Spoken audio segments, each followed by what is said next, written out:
Thomas Reed had spent 3 sleepless nights gathering evidence that contradicted the prosecution's case against Princess Elena. His investigation had revealed a pattern of forged documents, manipulated witness testimonies, and carefully orchestrated events designed to frame the princess for treason. The young guard understood that presenting his findings could expose a conspiracy that reached into the highest levels of Valdoria's government, potentially triggering a crisis that could destroy the kingdom. The evidence Reed had assembled was compelling but dangerous. Palace security logs showed that Captain Cross had been absent from duty on the night he claimed to witness Elena's alleged meeting with Agent Blackwood. Duty rosters indicated that Cross had been granted emergency leave to visit his supposedly ill mother in a distant province, yet he had never left the capital. Financial records revealed that Cross, along with several other key witnesses, had received substantial payments from unknown sources in the weeks leading up to Elena's arrest. Most disturbing of all, Reed had discovered that Lady Margaret's confession had been obtained under duress. Hidden in the palace archives, he found medical reports indicating that Margaret had been treated for injuries consistent with physical coercion just days before she agreed to testify against Elena.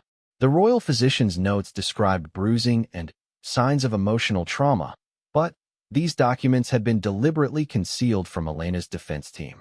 Reed also uncovered evidence that Agent Blackwood's capture had been staged. The spy's arrest at the border had been reported as a routine security operation, but Reed found communications suggesting that Blackwood had surrendered voluntarily as part of a prearranged agreement. The terms of this agreement were unclear, but it appeared that Blackwood had been promised safe passage to a third country in exchange for his testimony against Elena. The young guard's most shocking discovery came when he traced the source of the forged letters bearing Elena's seal. Using his access to the palace's scriptwriting records, he found that the handwriting samples used to create the forgeries had been obtained from Elena's personal correspondence with her cousin, Princess Victoria of the neighboring Kingdom of Ashford. Someone with access to Elena's private letters had used them as templates to create convincing forgeries that could withstand casual examination. Reed's investigation pointed to a conspiracy involving several high-ranking officials who stood to benefit from Elena's removal from the line of succession. Lord Chancellor Aldrich, who had first presented the evidence against Elena, had recently been passed over for a promotion that he believed Elena's influence had cost him. Sir James Rothwell, the chief prosecutor, had substantial debts that had mysteriously been paid off just before the trial began. Even some members of the Royal Guard had received promotions and financial incentives for their cooperation. The motive behind the conspiracy became clearer as Reed delved deeper into palace politics. Elena's progressive views on international relations and her growing influence over foreign policy had threatened the interests of conservative nobles who preferred Valdoria's traditional isolationist approach. Her plans to modernize the kingdom's military and establish closer ties with democratic neighbors had alarmed those who benefited from the current system of restricted trade and limited foreign engagement. Reed realized that he faced an impossible choice. Revealing the conspiracy would save an innocent princess from execution, but it would also expose the corruption of trusted officials and potentially destabilize the entire kingdom. The young guard had sworn an oath to protect the royal family and serve justice, but the implications of his discovery extended far beyond a single trial. On the morning when the defense was scheduled to present their final arguments, Reed made his decision. He approached Master Whitmore privately, requesting an urgent meeting despite the significant difference in their social positions. The experienced attorney initially dismissed Reed as another well-meaning but naive young soldier, but the guard's detailed presentation of evidence quickly captured his attention. Whitmore recognized immediately that Reed's discoveries could completely reverse the trial's outcome, but he also understood the dangerous political implications. Presenting such evidence would require accusing respected officials of treason and conspiracy, claims that could trigger investigations reaching into every level of government. The attorney faced his own moral dilemma: save his client at the risk of creating chaos, or allow an innocent woman to die to preserve stability. After hours of intense discussion and careful review of Reed's evidence, Whitmore decided to present the findings to the court. However, he knew that the allegations would need to be supported by unquestionable proof, as the credibility of a junior guard would be easily challenged by the prosecution. Whitmore devised a strategy to introduce Reed's evidence gradually, building a case that would force the court to acknowledge the conspiracy without initially revealing its full scope. When the court reconvened, Whitmore began his defense by calling Reed as a witness. The young guard's appearance surprised many observers, as junior palace staff rarely participated in royal trials. Reed's military bearing and clear articulation impressed the court as he began to present his findings systematically, starting with minor inconsistencies in witness testimonies before revealing more significant evidence of deception. Reed's testimony about the timing of Captain Cross's alleged observations created immediate doubt about the prosecution's timeline.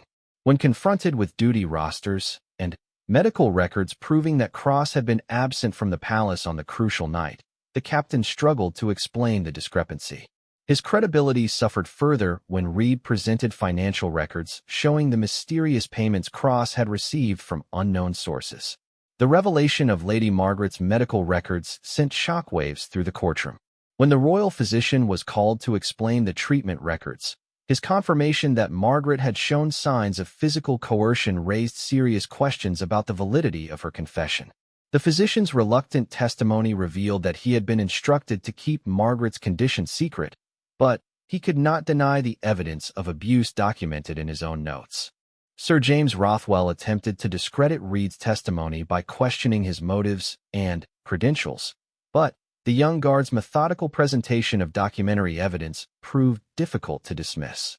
Reed's access to palace security systems and his detailed knowledge of guard procedures lent authority to his claims, while his obvious nervousness and lack of political sophistication suggested genuine conviction rather than calculated deception.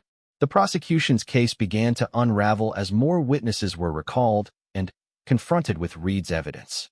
Agent Blackwood, faced with proof that his capture had been staged, eventually admitted that his testimony had been fabricated in exchange for promises of clemency and safe passage. His confession revealed the existence of a broader conspiracy, but also implicated him in perjury and fraud, complicating his legal situation considerably.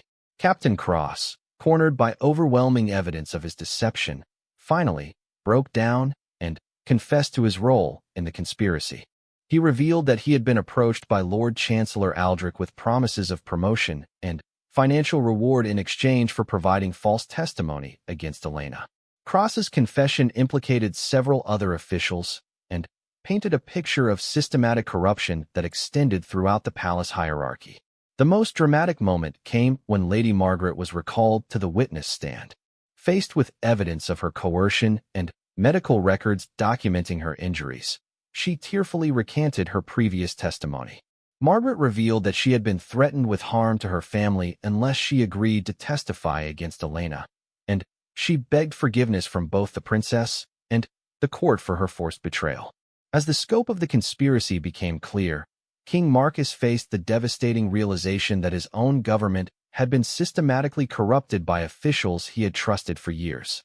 The revelation that his daughter had been framed by his own advisors challenged everything he believed about loyalty, justice, and the integrity of his administration.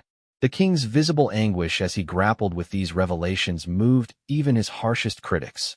Lord Chancellor Aldrich, recognizing that the conspiracy had been exposed, attempted to flee the palace but was captured by loyal guards before he could escape the capital. His arrest revealed additional evidence of the plot, including communications with foreign agents who had been working to destabilize Valdoria's government.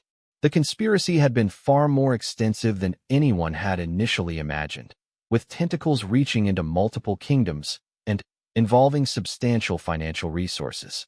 The trial's dramatic reversal created chaos in the courtroom as observers struggled to process the implications of what they had witnessed. Princess Elena, who had maintained her composure throughout weeks of devastating testimony, finally broke down in tears as the truth of her innocence was revealed. Her emotional reaction provided a stark contrast to the calculated deception that had nearly cost her life. Reed's courage in exposing the conspiracy made him an unlikely hero, though he faced significant personal risks as a result of his actions. Several conspirators remained at large, and posed potential threats to anyone who had contributed to exposing their plot. The young guard was placed under protective custody while authorities worked to round up the remaining participants in the conspiracy. The revelation of Elena's innocence triggered a comprehensive investigation into government corruption that extended far beyond the original trial. Multiple officials were arrested, security procedures were completely overhauled, and new safeguards were implemented to prevent similar conspiracies in the future. The kingdom faced a period of uncertainty as trusted institutions were reformed and corrupt officials were replaced. King Marcus, deeply shaken by the betrayal of his advisors and the near execution of his innocent daughter, announced comprehensive reforms to increase transparency and accountability in government.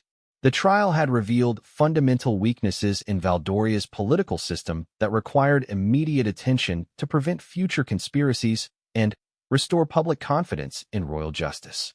Princess Elena's vindication restored her position as heir to the throne, but the experience had changed her profoundly. The trial had revealed both the vulnerability of royal authority and the importance of individuals like Thomas Reed, who were willing to risk everything for justice. Elena's first act after her release was to personally thank the young guard whose courage had saved her life and exposed a conspiracy that threatened the very foundations of the kingdom. The kingdom of Valdoria emerged from the trial stronger but humbled, having learned valuable lessons about the dangers of unchecked power and the importance of maintaining vigilant oversight of government officials. The conspiracy's exposure had been traumatic, but it had also revealed the resilience of Valdoria's institutions and the courage of individuals committed to justice and truth. The second week of Princess Elena's trial brought even more devastating testimony against her. The prosecution had saved their most compelling witnesses for this phase, and Sir James Rothwell orchestrated each presentation with the precision of a master strategist. The Great Hall remained packed with observers, though the initial excitement had given way to a somber atmosphere as the gravity of the accusations became increasingly clear. Captain William Cross took the witness stand with the bearing of a man who had served his kingdom faithfully for 25 years. His testimony was particularly damaging because of his unimpeachable reputation and his position as head of palace security.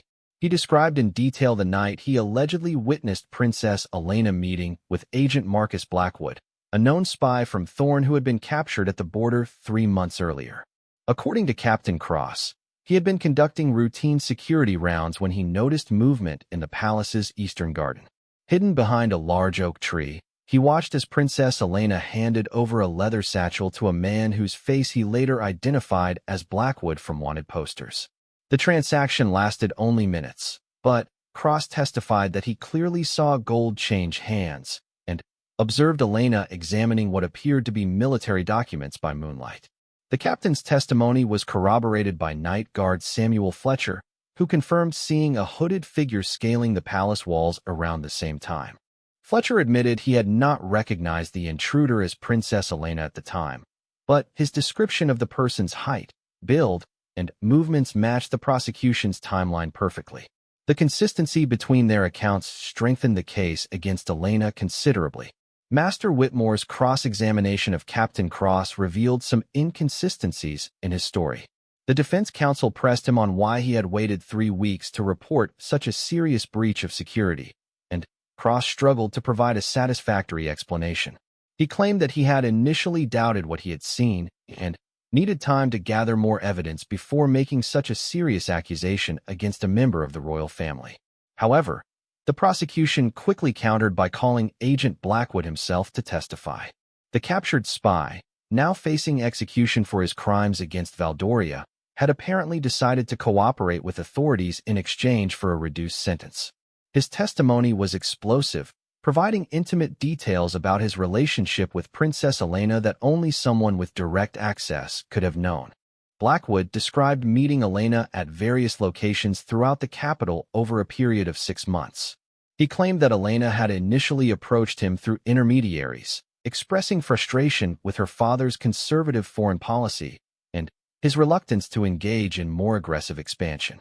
According to the spy, Elena believed that Thorn's military technology could help Valdoria become a dominant regional power, and she was willing to share intelligence to facilitate a strategic alliance. The spy's knowledge of palace layouts, security procedures, and even personal details about Elena's daily routine lent credibility to his claims. He accurately described the location of Elena's private study, the timing of guard changes, and the secret passages that connected different sections of the royal quarters. Such information could only have come from someone with intimate access to the palace's inner workings. Perhaps most damning was Blackwood's description of Elena's motivation. He testified that the princess had expressed feeling constrained by her father's cautious approach to international relations and believed that a partnership with Thorne could secure Valdoria's future prosperity.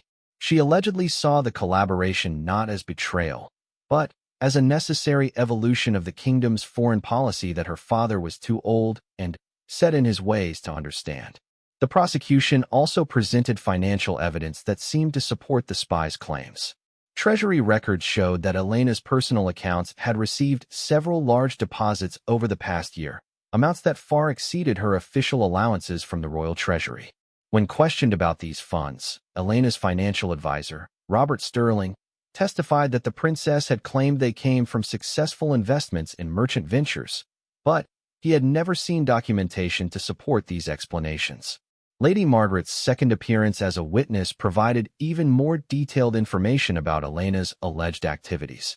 She described late-night conversations where Elena had spoken about the need for Valdoria to adapt to changing political realities in the region. According to Margaret, Elena had become increasingly critical of her father's traditional approach to diplomacy and had begun exploring alternative strategies that involved closer cooperation with neighboring kingdoms. Margaret testified that Elena had asked her to arrange several secret meetings with foreign dignitaries, claiming they were exploratory discussions about trade opportunities.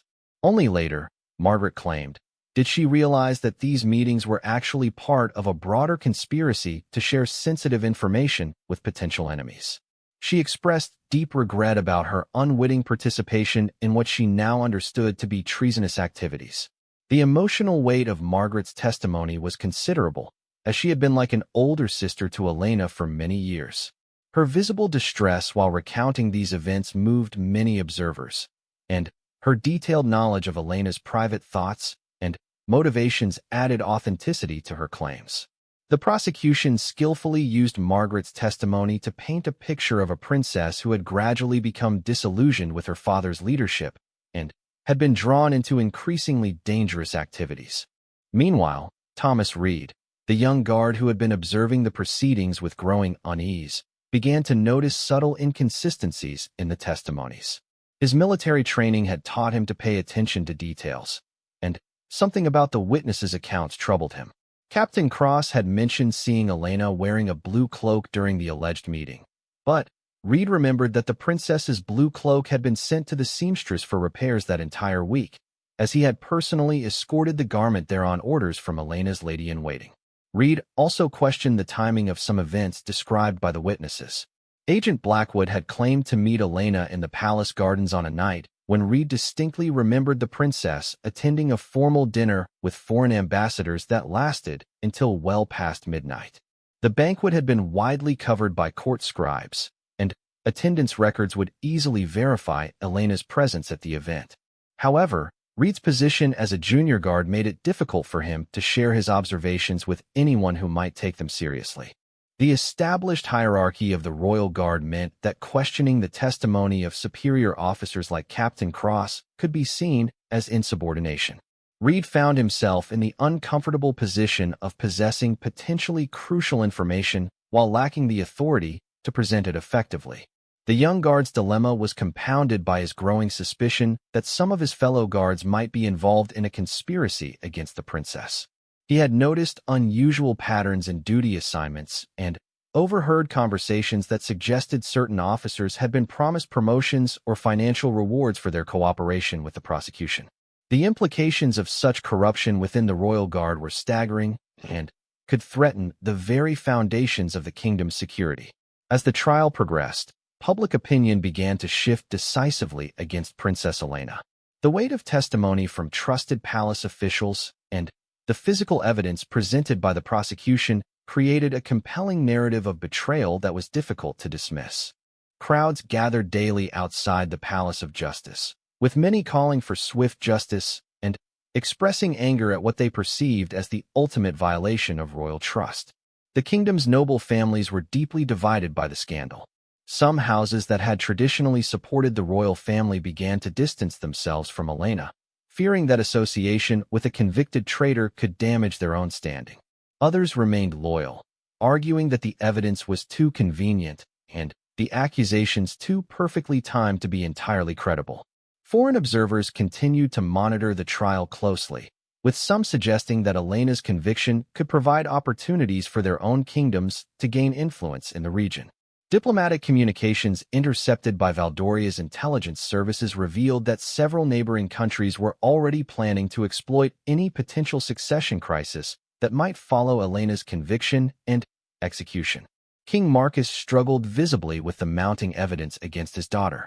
Those close to him reported that he had aged years in just weeks, the stress of the trial taking a severe toll on his health.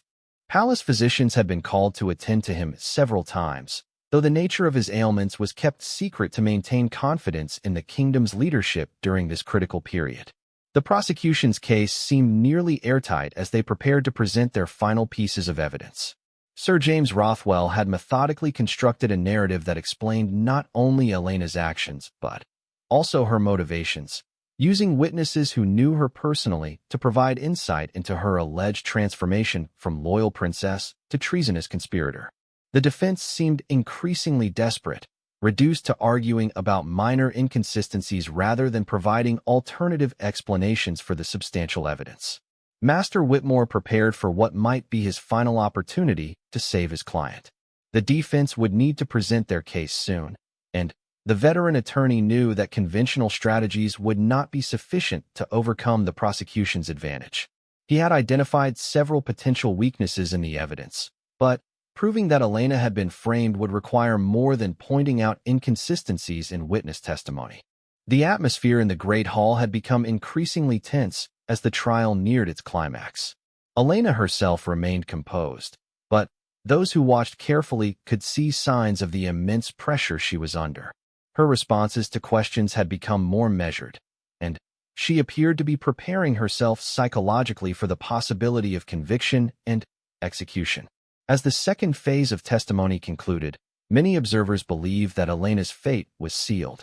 The prosecution had presented a case that seemed to account for every aspect of the alleged conspiracy, from initial contact with foreign agents to the specific intelligence that had been compromised. The defense would need something extraordinary to create reasonable doubt in the minds of the judges who would ultimately decide Elena's fate.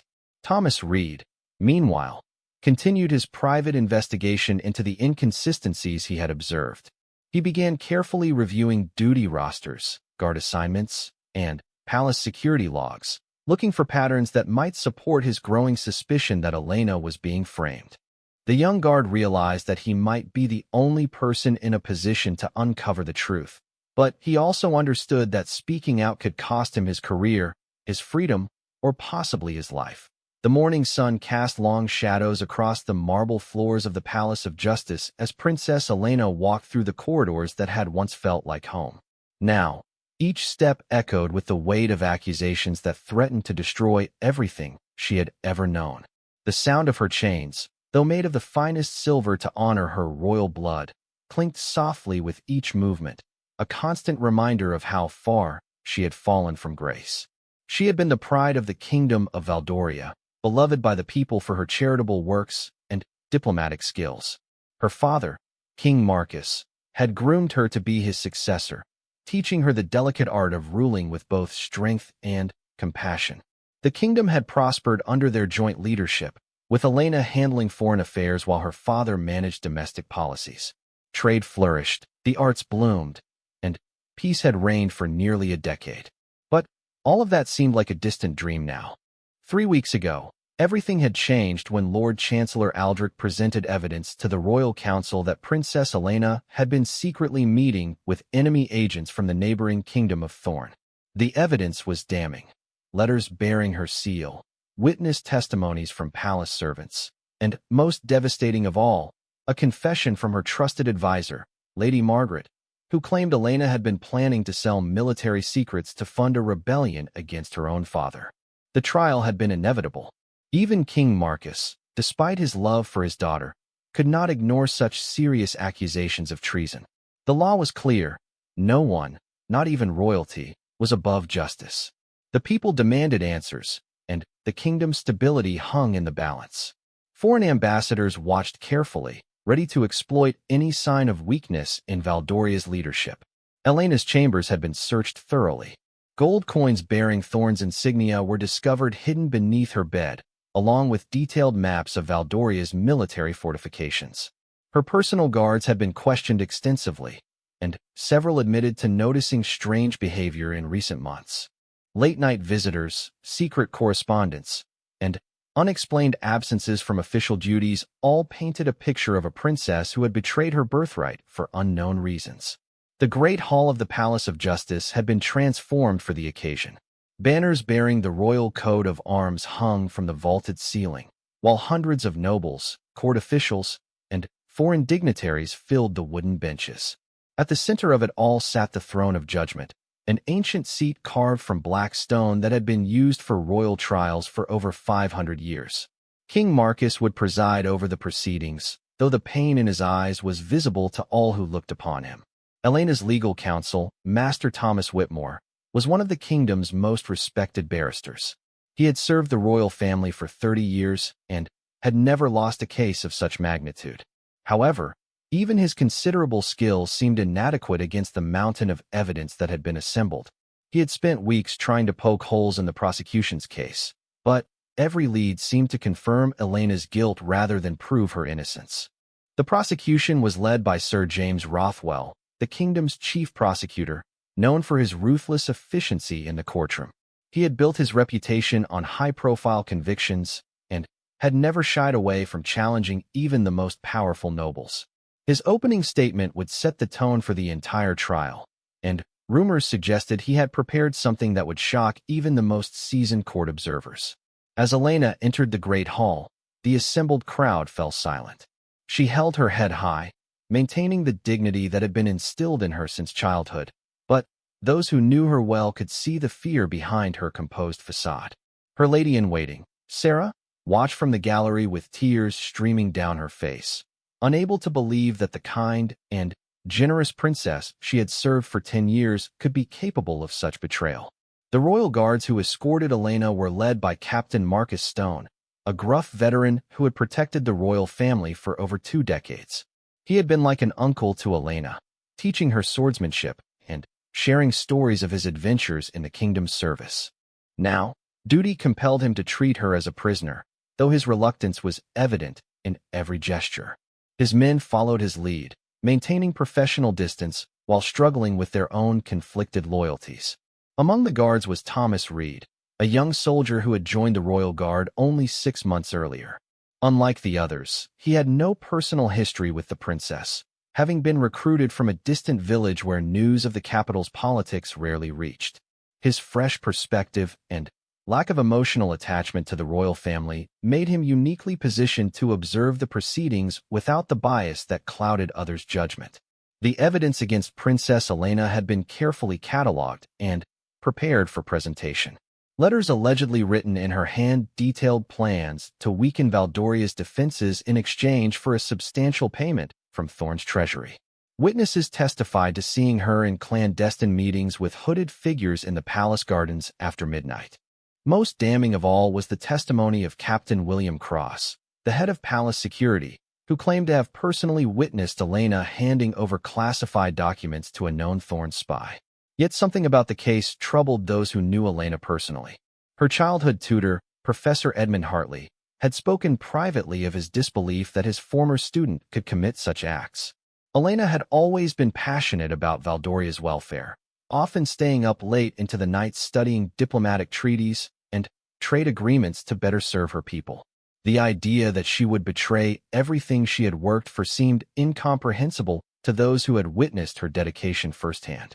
Lady Margaret's confession had been particularly devastating to Elena's supporters. As Elena's closest advisor and confidant, Margaret had been privy to the princess's most private thoughts and plans. Her detailed testimony about Elena's supposed treasonous activities carried significant weight with the court. However, some observers noted that Margaret had seemed unusually nervous during her initial statements, and there were whispers that she might have been coerced into providing false testimony. The kingdom's religious leaders had also weighed in on the matter.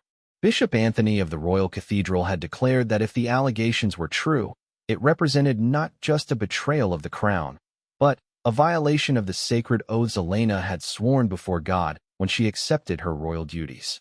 The Church's support for the prosecution added another layer of legitimacy to the proceedings and increased pressure for a conviction. Foreign diplomats watched the trial with intense interest. A conviction would signal that Valdoria took treason seriously and maintained strong institutions, but it would also create uncertainty about the succession and potentially weaken the kingdom's international standing. Ambassador Patricia Wells from the Allied Kingdoms had privately expressed concern that internal strife in Valdoria could destabilize the entire region's balance of power. As the trial officially began, Sir James Rothwell rose to deliver his opening statement. His voice carried across the Great Hall as he outlined the prosecution's case in methodical detail. He spoke of betrayal, of trust violated, and of the sacred duty that bound all citizens, regardless of their birth, to serve their kingdom faithfully. His words painted Elena not as a misguided young woman, but as a calculating traitor who had sold out her own people for personal gain. The evidence was presented with dramatic flair.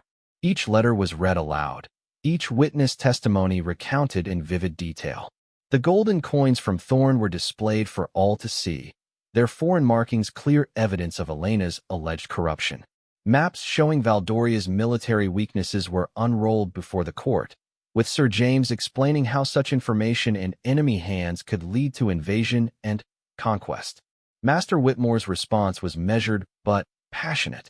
He spoke of Elena's lifetime of service, her charitable works, and her unwavering dedication to Valdoria's prosperity.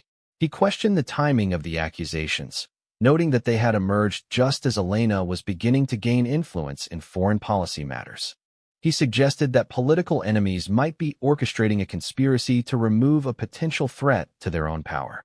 However, the weight of physical evidence made Whitmore's task nearly impossible. He could argue about motivation and character, but he could not easily explain away the letters bearing Elena's seal or the witness testimonies that corroborated the prosecution's narrative. His strategy seemed to focus on creating reasonable doubt rather than providing alternative explanations for the evidence. Throughout the proceedings, Elena sat silently, her face a mask of composure that revealed nothing of her inner turmoil. She had been advised by her counsel to remain quiet and dignified, letting her lawyers speak for her. But those who knew her could see the strain in her posture, the way her hands clenched slightly when particularly damaging testimony was presented. King Marcus presided over the trial with obvious difficulty. His love for his daughter was well known throughout the kingdom, but his commitment to justice was equally strong. He had built his reign on the principle that law applied equally to all citizens, and he could not make exceptions even for his own family. The pain of potentially condemning his heir was evident in every carefully neutral expression he maintained. As the first day of testimony concluded, the court was dismissed until morning. Elena was escorted back to her chambers, which had been converted into a comfortable but secure prison. Guards were posted outside her door, and her movements were restricted to prevent any possibility of escape or evidence tampering. The isolation gave her time to contemplate how quickly her world had collapsed, and to wonder if she would ever again walk freely through the kingdom she had hoped to rule. The capital city buzzed with discussion of the day's proceedings. Taverns were filled with heated debates about Elena's guilt or innocence. Some citizens expressed shock and disappointment at their beloved princess's alleged betrayal, while others insisted that the evidence must be fabricated by political enemies. The division in public opinion reflected the broader uncertainty that gripped the kingdom as it faced an unprecedented crisis of leadership.